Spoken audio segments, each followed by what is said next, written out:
नमस्कार, बहुत स्वागत है आप सभी का। मैं आपके साथ प्रियंका राय। बुलेटिन की शुरुआत करेंगे बड़ी खबर से। जयपुर ग्रेटर निगम में सदर साधारण सभा में बैठक में हंगामा हुआ है। बड़ी खबर आपको बता रहे हैं। जयपुर ग्रेटर नगर निगम की बैठक में हंगामा हुआ है। व्यक्तिगत टिप्पणियों को लेकर हाथापाई भी की गई है। बीजेपी पार्षद विकास और कांग्रेसी पार्षद कैलाश खारड़ा के बीच तकरार देखने को मिली। पार्षदों के बीच हाथापाई की भी नौबत आ गई। इससे पहले पार्षद राखी राठौर ने बीजेपी की उपलब्धियों को गिनाया था। इस पर कांग्रेसी पार्षदों ने विरोध जताया है।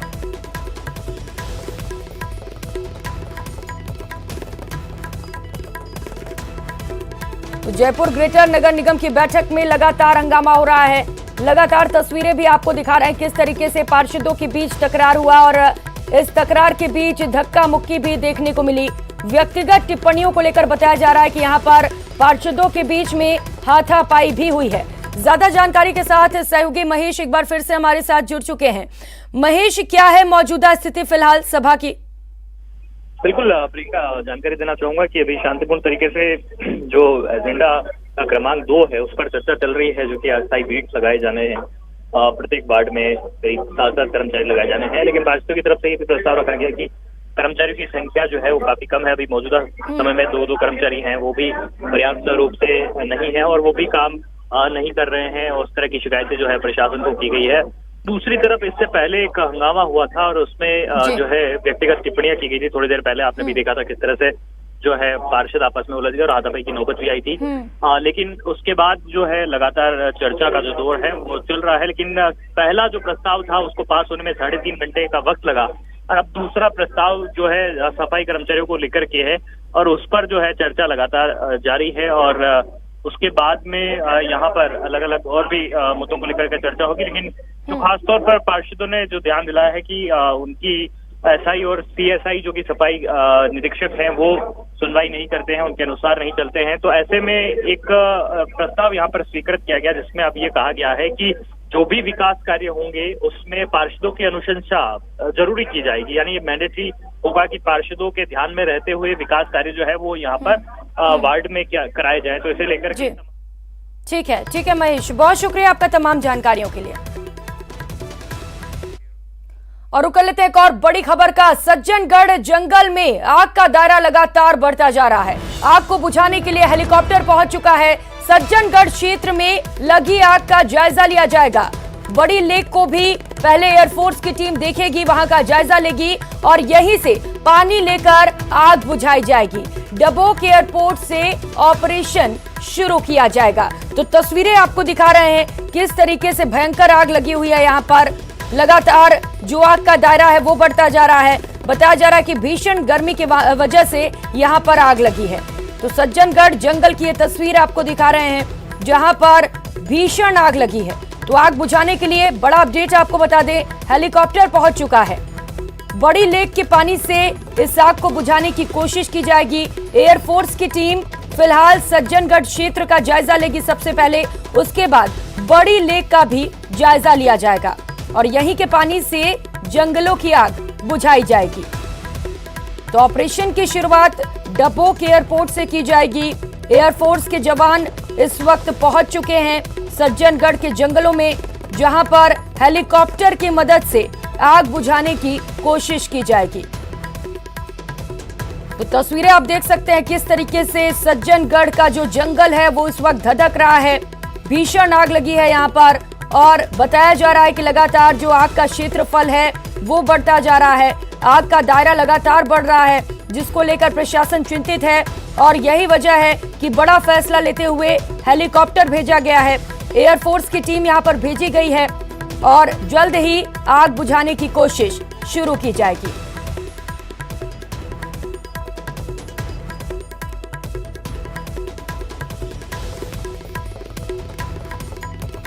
तो बड़ी जानकारी आपको दे दें, सज्जनगढ़ जंगलों में जो आग लगी हुई है जल्द ही उसको बुझाने की कोशिश शुरू की जाएगी।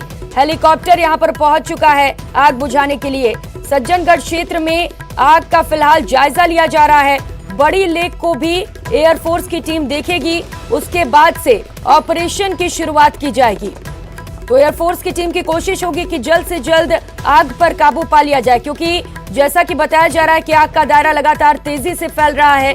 वन्य जीव निश्चित तौर पर इस जंगलों में बड़ी तादाद में हैं, तो वन्य जीवों को नुकसान न पहुंचे, इसके लिए लगातार ये कोशिश की जा रही है कि जल्द से जल्द आग पर काबू पा लिया जाए।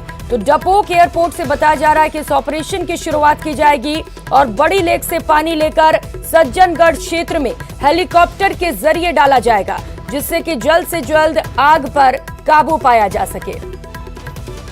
तो तस्वीरें लगातार आपको दिखा रहे हैं, सज्जनगढ़ जंगल की तस्वीरें हैं जहां पर आग लगी हुई है। आग का दायरा लगातार फैलता जा रहा है और एयरफोर्स की टीम इस वक्त वहां पर पहुंच चुकी है। जल्द ही ये कोशिश की जाएगी कि ऑपरेशन की शुरुआत की जाए। कमलेश सहयोगी इस वक्त हमारे साथ ज्यादा जानकारी के साथ जुड़ चुके हैं। कमलेश, क्या कुछ अपडेट? जी देखिए, बिल्कुल कल सुबह से ही जो सज्जनगढ़ अभ्यारण्य वन क्षेत्र में आग लगी हुई है, इस समय वन विभाग की टीमें और प्रशासन के सभी अधिकारी इसमें जुटे हुए हैं कि यहाँ आग पर काबू पाया जा सके।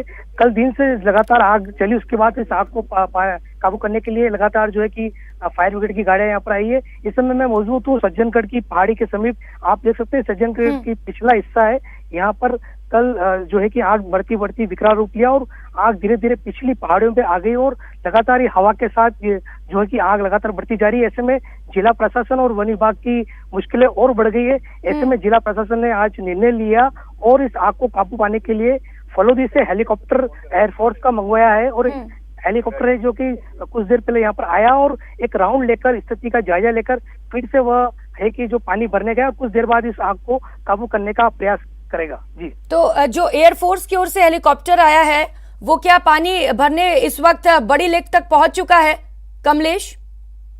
जी बिल्कुल, मैं आपको बताना चाहूंगा कि जो हेलीकॉप्टर है वो कुछ समय बाद यहाँ पर पानी लेकर फिर से आएगा और आग को बुझाने का काम करेगा। कमलेश, जिस तरीके से तस्वीरें आ रही हैं, ऐसा लग रहा है कि रिहायशी ओर की ओर ये आग फैलता जा रहा है।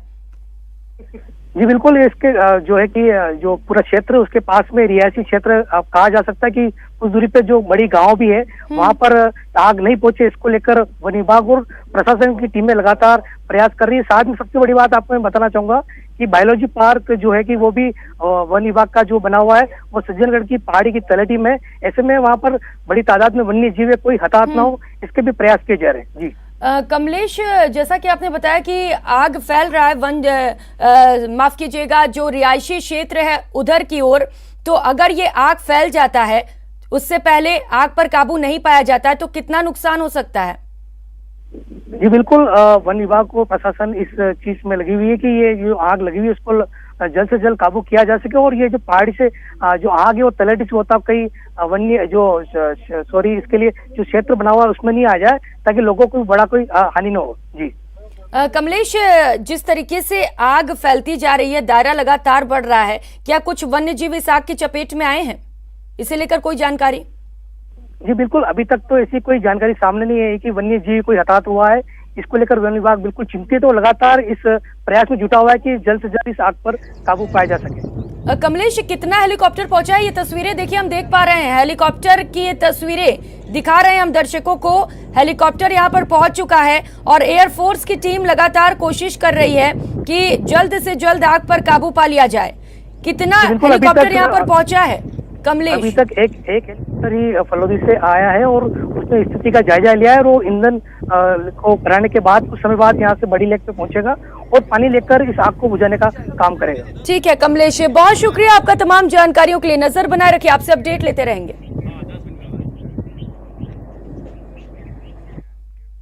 और रुक लेते एक और बड़ी खबर का। सीकर से इस वक्त की बड़ी खबर सामने आ रही है। पंजाब में नहर में कार गिर गई। सीकर के डॉक्टर सहित 7 लोगों की मौत हो गई है। बस की टक्कर से नहर में कार गिरी। नहर से अब तक 5 शव बरामद किए गए हैं। हिमाचल से घूमकर ये परिवार वापस आ रहा था। ज्यादा जानकारी के साथ सहयोगी संदीप इस वक्त हमारे साथ जुड़ चुके हैं। संदीप, हादसा कैसे हुआ और क्या कुछ अपडेट हादसे को लेकर? जी बिल्कुल, देखिए प्रियंका, ये रींगस सीएचसी के जो डॉक्टर हैं उनका परिवार था, उनके साले का परिवार था, और ये दोनों जो परिवार हैं, जो सतीश पूनिया और जो उनका साला देवंदा है, उनके दोनों के परिवार ये 14 अप्रैल को यहाँ से गए थे घूमने के लिए, और आज ये वहां से वापस हिमाचल से, ये सब बताया जा रहा है, इनके साथ वालों से जिस तरह से बात हुई है, तो आज वहां से वापस आ रहे। तो ये जालंधर के आसपास कहीं ये हादसा हुआ है, जहां पर पुलिया के ऊपर जो बस है उसने जो इनकी जो कार थी उसको टक्कर मारी, और उसके बाद कार नहर में गिर गई। रेस्क्यू ऑपरेशन भी शुरू हुआ, लेकिन पानी में जाने की वजह से जो है वो इनको बचाया नहीं जा सका। फिलहाल जो थोड़ी देर पहले की जो अपडेट है उसके हिसाब से ये बताया जा रहा है कि पंजाब पुलिस जो है उन्होंने 5 जो शव है वो बरामद कर लिए हैं, और 2 की अभी जो नहर में खोजबीन जारी है। दोनों ये साला और उनकी पत्नी थी, डॉक्टर पति पत्नी थे, और 3 इनके बच्चे थे। तो फिलहाल प्राथमिक तौर पर ये बताया जा रहा है कि 7 लोगों की जो है इस हादसे में मौत हो चुकी है।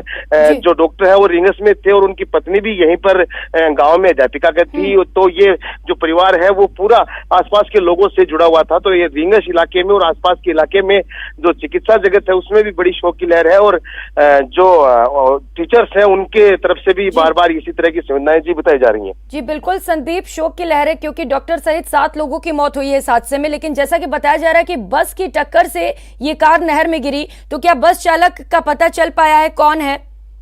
जी देखिए, वो इससे संदर्भ में ज्यादा बात, क्योंकि पंजाब के इलाके में हादसा हुआ है तो यहाँ कुछ जो लोग हैं या जो परिजन हैं वो कुछ ज्यादा बताने की स्थिति में नहीं है, लेकिन ये बताया जा रहा है कि बस ने जो है ओवरटेक करते हुए ओवरटेक के चक्कर में इनकी कार को टक्कर मारी, और टक्कर मारने के बाद जो पुलिया की रेलिंग थी वो टूट गई, उसकी वजह से जो इनकी जो कार थी वो उसमें गिरी है नहर में। जी संदीप बिल्कुल, और अब मामले पर जांच की जाएगी, तभी पता चल सकेगा कि आखिर यह हादसा हुआ कैसे। बहुत शुक्रिया आपका संदीप तमाम जानकारियों के लिए। और रुक कर लेते हैं एक और बड़ी खबर का। धमाके के साथ पूरा मकान उड़ गया। 12 में डॉक्टर के घर में विस्फोटक रखा हुआ था। धमाके में डॉक्टर की मौत हो गई है। हादसे में डॉक्टर की पत्नी और किराएदार गंभीर रूप से जख्मी बताए जा रहे हैं। घर और गाड़ी में विस्फोटक भरा हुआ था। तो तस्वीरें भी आपको दिखा रहे हैं जहां पर एक डॉक्टर के घर पर ब्लास्ट हुआ है और धमाके के साथ ही पूरा मकान उड़ गया। हादसे में डॉक्टर की मौत भी हो गई है, जबकि डॉक्टर की पत्नी और किराएदार गंभीर रूप से जख्मी बताए जा रहे हैं। तो नहीं पता, लेकिन विस्फोट हो गया ऐसे बोला। इस पर थाना इंचार्ज और मैं सीओ साहबाद तत्काल घटनास्थल पर पहुंचे देवरी में। तो यहाँ मुरारीलाल धाकड़ है, उसके मकान में ये विस्फोट हुआ था, जहाँ पर मुरारीलाल धाकड़ की लाश अभी उसी भवन में पड़ी हुई है, क्योंकि उसमें विस्फोटक सामग्री मिलने का पूरा अंदेशा हो गया। उनकी पत्नी भी इंजर्ड हुई थी, उनको तो हमने प्राथमिक उपचार के बाद में 12 रेफर करवा दिया है। और रुक करेंगे अगली खबर का। मुख्यमंत्री अशोक गहलोत पर इन दिनों बीजेपी लगातार हमलावर है। लगातार तीसरे दिन बीजेपी के बड़े नेताओं का हमला जारी है। सबसे पहले केंद्रीय मंत्री गिरिराज सिंह ने करौली मामले को लेकर सीएम को घेरा, फिर गजेंद्र सिंह शेखावत ने ईआरसीपी पर सीएम पर हमला बोला, और अब भूपेंद्र यादव ने कांग्रेस की अंदरूनी खींचतान को लेकर तंज कसा। और यादव ने कहा 4 साल से सीएम गहलोत और पायलट के बीच रुमाल झपट्टा खेल चल रहा है, जिससे कि प्रदेश का विकास रुक गया है और अपराधी हावी हैं। वहीं उपनेता प्रतिपक्ष राजेंद्र राठौड़ ने भी आरएसएस पर दिए बयान को लेकर हमला बोला और दावा किया कि 2023 में बीजेपी की सरकार बनेगी।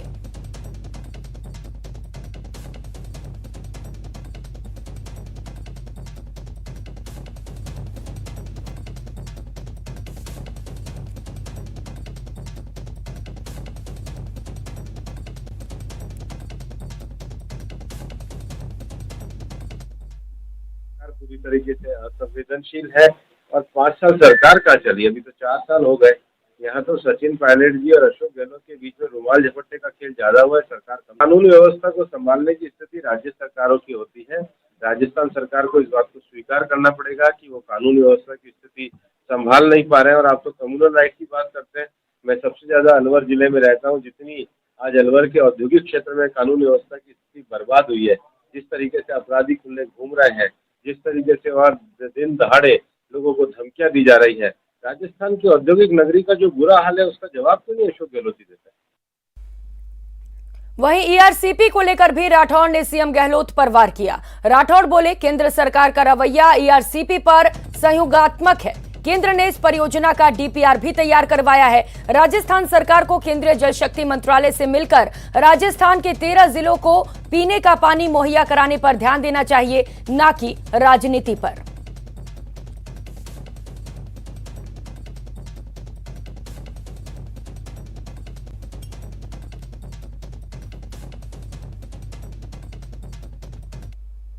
बीजेपी का एक चेहरा ही कांग्रेस को परास्त करने के लिए बहुत है, वो है कमल का चेहरा, कमल के फूल का चेहरा। इस बार जितने कमल के फूल की पंखुड़ियां उतने तरकस के तीर कांग्रेस के सीने में लगेंगे और कांग्रेस निस्तंभूत हो जाएगी। परंतु कांग्रेस का सरकार, आपाधापी का सरकार, हर विधानसभा में एक मिनी मुख्यमंत्री और लूट की सरकार, झूठ की सरकार, इस सरकार के बारे में जो भी संज्ञा दी जाए वो कम है। आरएसएस एक ऐसा संगठन है जो सामाजिक संस्कृति, सामाजिक हेलमेल को आगे बढ़ाता है, राष्ट्रवाद को आगे बढ़ाता है। उनका राजनीति के साथ संबंध सीधा नहीं है। उन पर आरोप लगाने से पहले उनको अपनी गिरबान में झांके देखना। वहीं ईआरसीपी को लेकर भी राठौड़ ने सीएम गहलोत पर वार किया। राठौड़ बोले, केंद्र सरकार का रवैया ईआरसीपी पर संयोगात्मक है। केंद्र ने इस परियोजना का डीपीआर भी तैयार करवाया है। आज जो सरप्लस वाटर है उसमें 50% पर डीपीआर बनाकर केंद्र सरकार ने सीडब्ल्यूसी को भेजा है, जो आज तक हिंदुस्तान में एक भी इस प्रकार के प्रोजेक्ट को नेशनल प्रोजेक्ट का दर्जा नहीं दिया गया। सरकार को चाहिए कि वास्तव में वो चाहती है इन 13 जिलों के लोगों को पीने का पानी उपलब्ध हो, तो केंद्र सरकार के जल संसाधन मंत्री राजस्थान से उनके साथ लेकर बात करें। अभी और अब बात रीट लीक्स केस में ईडी जांच को लेकर सियासी घमासान की, जहां एक और खाचरियावास ने कहा राजस्थान सरकार केंद्र की आंख की किरकिरी बनी हुई है। वहीं बीजेपी प्रवक्ता रामलाल ने कहा ईडी की जांच से दूध का दूध और पानी का पानी होगा।